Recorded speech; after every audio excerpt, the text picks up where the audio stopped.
Hey guys, what's going on? Welcome back to my channel, and in today's video I was thinking about doing a review for the current pay-per-view that just happened tonight as I film this, which is Sunday, October 8th, which is WWE Hell in a Cell 2017. This pay-per-view was a Smackdown Live pay-per-view, and I just wanted to give like my simple review and stuff. I was thinking about doing this every pay-per-view or every other pay-per-view. If I unfortunately miss one, then you gotta do what you gotta do, but I was thinking about doing one for Hell in a Cell because it's one of my favorite pay-per-views. It's so insane, it's so hectic, and yeah, this Hell in a Cell, it definitely had matches of the year quality and some botches in my opinion, but I will explain. So if you guys want to see my review on this year's Hell in a Cell pay-per-view 2017, then please just keep on watching. And then moving on to the next match, it was the first Hell in a Cell match out of two. It was the Smackdown Live Tag Team Championships. The champs, the New Day versus the Usos inside Hell in a Cell, and for the New Day it was Big E and Xavier Woods, and then it was just Jimmy and Jay, and that match was freaking insane. I really enjoyed it. It was very clean and it was very well done, where they performed to the best of their ability. It was not a squash match. It was definitely awesome to watch, and they performed to the best of their abilities. And like about a few minutes ago before I started filming, I saw a Instagram video of Xavier Woods after the match, and he was whooped, man. And then on Talking Smack, I don't know which Uso it was, but they had ice around their arm, like their elbow area, and like it was definitely insane to watch. They performed absolutely fantastic. I believe that was a definite 5-star match in my opinion, and unfortunately my prediction was not correct. I did not think of the Usos winning. They won the championships for the 5th time, so I believe that this feud is now over between the Usos and the New Day. So I'm excited to see what the Usos are going to be competing with next. So we'll have to stay tuned with that, because the tag team division is very, I would say, kind of stale and kind of predictable, you know? It's just like they throw a tag team at the champions, and then like they're either squashed or they do really well in like performing and stuff. And I feel like New Day, they stepped up the bar from like when they were back on Raw and stuff, and like they did absolutely fantastic. Their 4-month feud was just, it was an A+ in my opinion, and I really enjoyed it. And even if their feud is over, if they get a rematch clause, whatever, I'm excited to see it. I really wish like they could just fight forever, because they always impressed me every time that they perform. So, and then for that, it would be an A+ for me. And then I believe the next match after that was it was Rusev versus Randy Orton. I don't know if I'm going in like any particular order. I'm just kind of going what's off the top of my head. I'm trying to go from like every match in like their sequential order, but you know, if I mess up, I mess up, oh well, but I'll get every match for sure. So the match next would be Rusev versus Randy Orton, and I was just very iffy about this match. I feel like that was a squash match to the max. Rusev looked strong a little bit, but you know, Randy just hit the RKO, and it was just like 1, 2, 3, bye. Like, you know, just please, this is just not the feud I'm like, you know, wanting to watch anymore. Like, it was just pretty dumb. Randy's a veteran. I see him still in the main event scene, and I see Rusev, you know, like running with like AJ Styles and Baron Corbin and all that stuff, which will bring me to the next match after that. But you know, I see Rusev in the mid-card. I don't see him in the main event scene yet, but you know, time can progress, and his, you know, his matches can progress. You know, him having botch matches with Randy Orton, you know, I just don't see that as like main event quality. You know, Randy's a 14-time champion, it's like I see him doing the same thing as Cena, like trying to top the most championship held kind of thing, you know? So Randy did pick up the win. It was about a 4-minute match, you know, it was pretty squashed in my opinion. So I really wish this feud would end, but I feel like it won't, unfortunately, because Randy did win. So I feel like it might end, but you know, you just never know. We'd have to watch on Tuesday. So, and then the next match after that, I believe, was the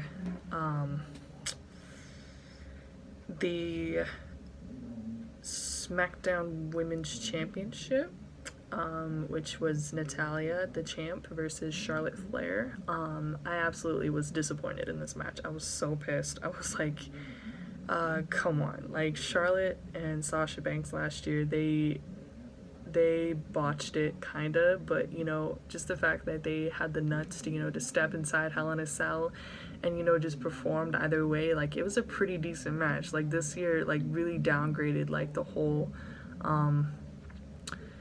you know, the whole hype with, like, women taking it up a notch and, you know, competing with the men and shit. Like, I was very disappointed, you know. Natalya's a veteran. She's finally holding a title for the first time in 7 years. You'd think she'd put on a pretty damn good match, but, you know, her ending it in DQ, it's just, I'm very confused. You know, it's a typical heel kind of bullshit, but I just don't see DQs as a cool thing on a pay-per-view. I see it on, like, a Smackdown Live, but I just don't see a DQ really necessary on a pay-per-view event. So Charlotte Flair defeated Natalya via disqualification, but Natalya is still the champion. And I was kind of, like, disappointed that, like, nothing else happened after that. Like, Charlotte was just holding her knee, and then, like, we just moved on to the next match. Like, no cash-in from Carmella, no return from somebody. Like, I heard Paige was returning pretty soon. It was just very boring, and that was, like, my least favorite match out of the cards. So, and yeah, so that brings me to the next match. I believe was the United States Championship. And then from the kickoff, we learned that Ty Dillinger, I can't ever pronounce his name. Ty Dillinger, he talked to Daniel Bryan during the kickoff show, and he, like, showed him a clip from last Tuesday that he beat Baron Corbin, and so he feels like he should be involved in the US title match. And Daniel Bryan says, okay, cool, you can do it, you're right. So instead of it being AJ Styles as the champion versus Baron Corbin, it was a triple threat match. So it was AJ Styles versus Baron Corbin versus Ty Dillinger, and I enjoyed this match. I thought it would be kind of, you know, like, dragged on and stuff, because, you know, I'm not a fan of Baron Corbin. I'm not seeing the hype there. I mean, he really botched it with that Money in the Bank briefcase. Like, that was a huge disappointment. I thought, you know, if they gave him a chance and then, like, he just really fucked that up, like, you know, it's like, you gotta do something about it. Like, all he did was just bitch after he lost. Like, you know, it's just the typical heel little whiny crybaby and shit. Like, and I mean, I'm eating my words right now because Baron won the match, so excuse me. So, but I'm still just not seeing the hype with Baron. But, you know, him holding the championship, you know, I'd love to see, you know, him having a decent reign. I mean, I enjoyed AJ Styles as, like, champion, but, like, he was very, like, boring as a face. I really enjoyed him as a heel. I mean, he was feuding with Cena, like, he was feuding with Dean, like, he had really good feuds as a heel. And then him being a babyface, he just took Cena's US Open Challenge and just, like, recreated, like, the AJ Styles Open Challenge. Like, it was just weird. But I enjoyed his run. I didn't think it was a complete stupid run, but speaking of stupid runs, I'll talk about that, you know, in our WWE Championship match. So, you know. But yeah, so Baron Corbin won the triple threat match, and now he's the new United States champion. So yeah, I'm excited for Tuesday, you know. I don't know if AJ's gonna do like a rematch clause, immediate, like, get that shit done, you know. We'll see. So I was pretty happy with that match. I thought it'd be kind of dragged on and boring, but you know, Ty brought on a show. Like, he didn't bitch and then, you know, didn't do much in the match. He bitched, he got in the match, and he did some work. Like, I was really happy about that. So, and then, alright, so I think the next match after that was the WWE Championship. So I have a lot to say about that. So it was the champion Jinder Mahal versus the challenger Shinskue Nakamura. I absolutely hated this match. It was a definite tie between the Women's Championship match and the WWE Championship match. It was a definite, like, tie for, like, the worst match of this card. So, Jinder did retain his championship from Shinskue Nakamura. So, so to give some feedback on that, like, the match was, like, it felt very dragged on. That match felt very dragged on. I feel like Shinskue tried, you know, to give on a show, but I feel like just Jinder was just not feeling it. I feel like it was a one-person kind of for the match, and I feel like Jinder and Shinskue both tried, you know, to put on a show, and then, like, the Singh brothers, it was really boring in my opinion. I just didn't see this match, you know, being an A+ kind of match. So as Jinder retained, I was just very like, I don't really care. Like, this feud is just, it's very stale and, like, boring and, like, just doesn't make sense. Like, there's no real good build up. There's no feud to it. Like, I don't see this as a feud. I see this as, like, two grown men just picking on each other, because that's all I see on SmackDown Live. I see Jinder making fun of Nakamura. I see Nakamura making fun of Jinder. You know, I just don't see, like, a genuine, like, let's do a battle with each other on a pay-per-view. Let's put on a fucking show since I'm the champion. Like, I didn't see that from Jinder and Nakamura. I mean, Nakamura tried, and he tried to give it his all, but I just feel like it just wasn't, there was no excitement. It was very just a normal, kind of match. So, and I feel like we need to get the belt off of Jinder. You can fight me in the comments, but I feel like Jinder's hype was like a 1 month kind of deal, and then it just went thumbs down for me. It's a no for me. So, yeah. I don't like Jinder as champion. It's not because he's in Hindu, Indian. It's not because of his race. You can fight me in the comments. I'll explain to any of y'all that want me to explain why I feel like Jinder should not be champion. I will be happy to explain. So, you know. And then the match after that, and also, like, you know, to think about it, like, you'd think the WWE Championship would either be the main event or the match before the main event, but it was the third runner-up. So it's just the thought to keep in mind. Like, I think booking is probably just as much sick of this feud as I am. So, and then the match after the WWE Championship, it was Bobby Roode versus Dolph Ziggler. I actually liked that match. It was alright.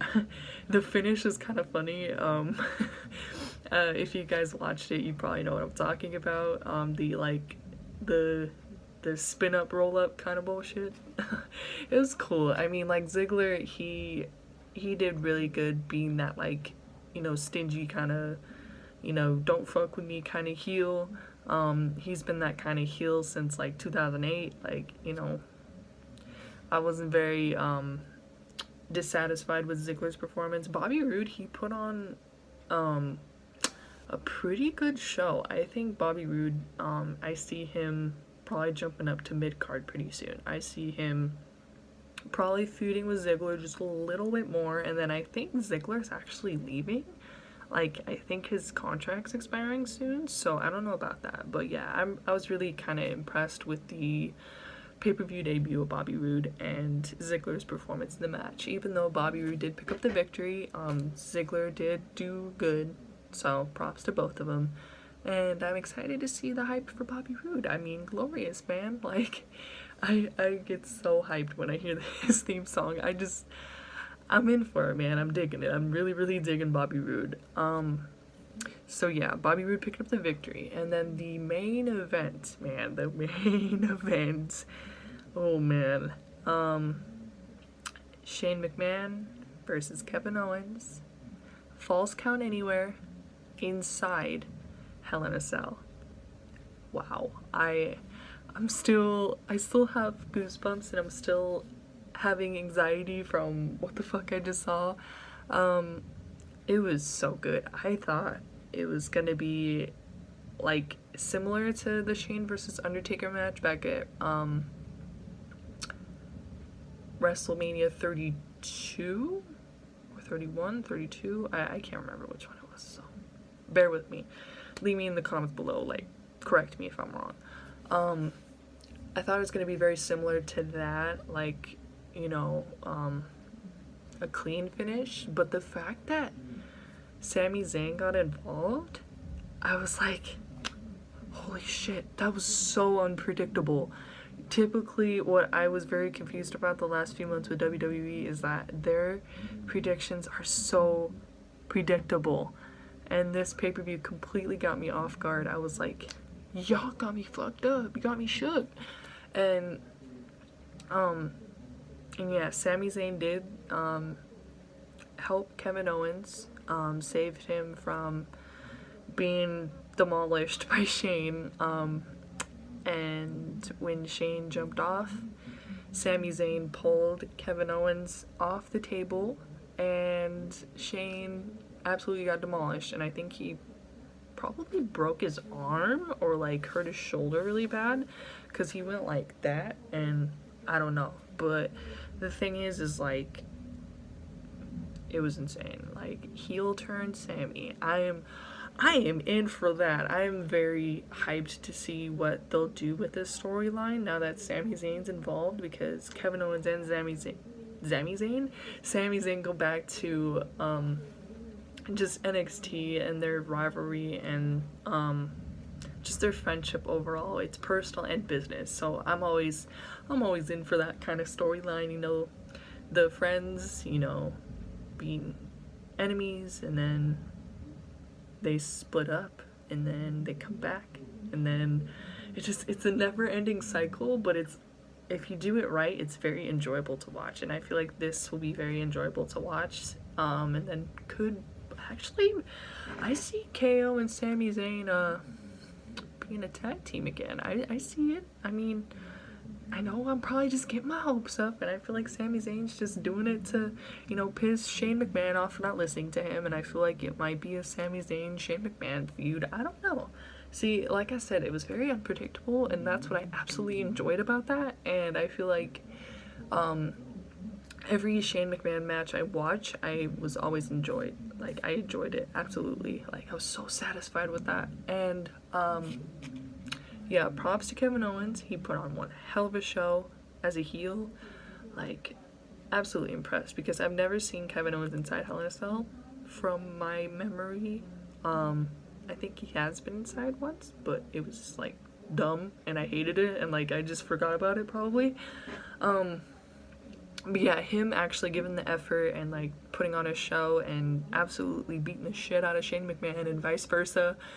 It was awesome. That was definitely the match of the night. I feel like it was, for the match of the night, Shane McMahon and KO, the New Day versus the Usos, and then it was the US Championship match, Bobby Roode, the Women's Championship match, and then Jinder Mahal, and the WWE Championship match. So that was my rankings for this pay-per-view.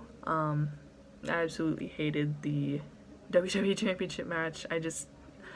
I hope that it gets better, because being that it's the main title on the frickin' brand and it's third runner-up in a pay-per-view, I'm confused. Like, please explain that to me. So, I'm very excited for Tuesday. I was starting to get very pissed and like just about SmackDown Live again, and Monday Night Raw is the same thing too. When I talk about TLC, I'll talk about fucking Monday Night Raw because that's the same thing as I felt for both brands, like, to be honest. So yeah, so I hope you guys enjoyed. I gave this pay-per-view a good 4 out of 5 stars. It was awesome. I feel like the Shane and KO match, they really just umped this pay-per-view to the max, and I feel like it was a definite, like, good job. Like, props to you two both. Like, I hope Shane McMahon is okay. I'm like, holy hell, that man just jumped like he died, man. I feel like he did. But he gave the thumbs up, so I feel like he'll be out for some time though. So I don't know if Stephanie's gonna, you know, run it, or if, you know, we get a surprise commissioner while he's out, or Daniel Bryan's just gonna do the whole thing himself. So we'll have to see about that. So I'm excited. So yeah, that was my pay-per-view for Hell in a Cell 2017, the SmackDown Live exclusive pay-per-view. I really enjoyed it, so I hope you guys did too. Leave me your feedback down below of what you guys think of the pay-per-view, because I'd love to hear it. I hope you guys enjoyed this kind of new fresh stuff on my channel. I know it's not fresh in the community, but it's fresh for me because I typically don't talk to people about wrestling unless you're close to me, unless you guys already just know by me personally that I'm absolutely in love with wrestling. And yeah, so I hope you guys enjoyed. So like, comment, subscribe, all that fun stuff, and I'll talk to you guys in the next one. Bye.